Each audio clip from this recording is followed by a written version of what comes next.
Ce soir, Isabelle, c'est vous qui partagez vos coups de cœur culture et on commence ce soir avec un monument du théâtre. On donne son nom, Francis Huster.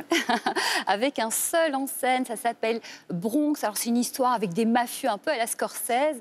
Ça se passe dans les années 60. Le petit Cologio, 9 ans, vit dans un quartier du Bronx qui est tenu par la mafia et il se prend d'une admiration énorme pour le chef des mafieux, Sonny. Sonny va le prendre sur son aile, lui apprendre les règles du jeu, quitte parfois un peu à flirter avec les limites. Et en fait, cette histoire, elle avait déjà inspiré Robert De Niro pour son premier film. Il était une fois le Bronx, vous vous en souvenez. Et donc cette fois-ci, c'est Francis Huster qui s'empare, mais vraiment avec brio. C'est une véritable performance d'acteur. Il nous embarque. Ça se passe au Théâtre Libre à Paris jusqu'au 29 septembre. En voici un extrait. On l'appelait Sonny. C'était le caïd du quartier. Hé, Sonny! Sonny! Oh, viens là! Alors c'est bon. Sonny avait 5 doigts, mais il s'en servait jamais que de 3. Il avait toujours un type à sa droite, un type à sa gauche. Qu'est-ce que tu prends, tu devant? Il sort avec une batte de baseball! Il éclate la vie du type derrière! J'ai aperçu Sonny au coin de la rue, le flingue à la main. Non, je vous dis, mon fils a rien vu. Ah, si, papa! J'ai tout vu, c'est tout! Je veux pas que mon fils soit impliqué dans tes embrouilles. De quelles embrouilles tu parles? Ça va, me prends pas pour un con. C'est quoi, ce feu?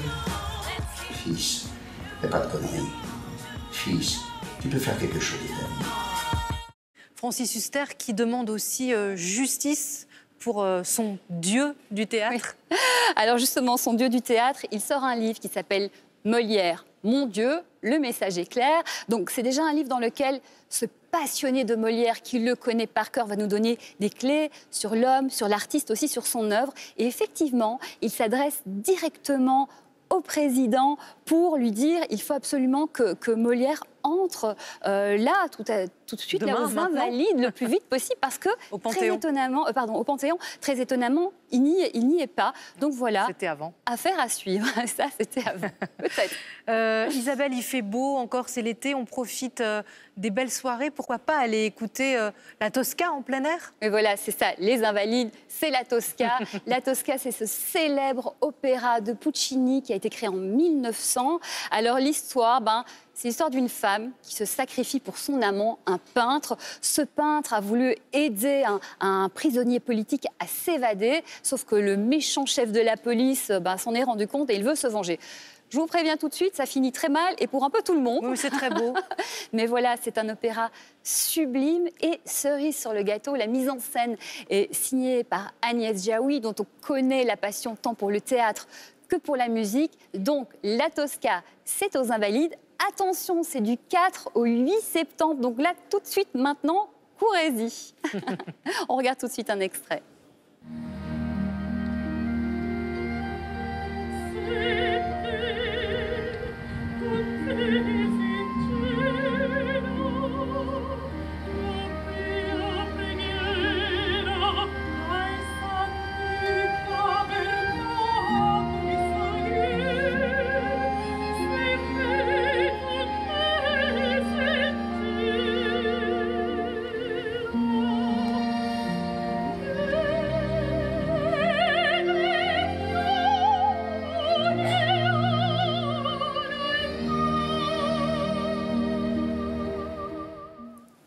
Et puis Isabelle, quand les écrans transforment notre vie en cauchemar, c'est une bande dessinée que vous nous recommandez ce soir. Voilà, son titre, #Nouveau Contact, je vous la confie Patricia.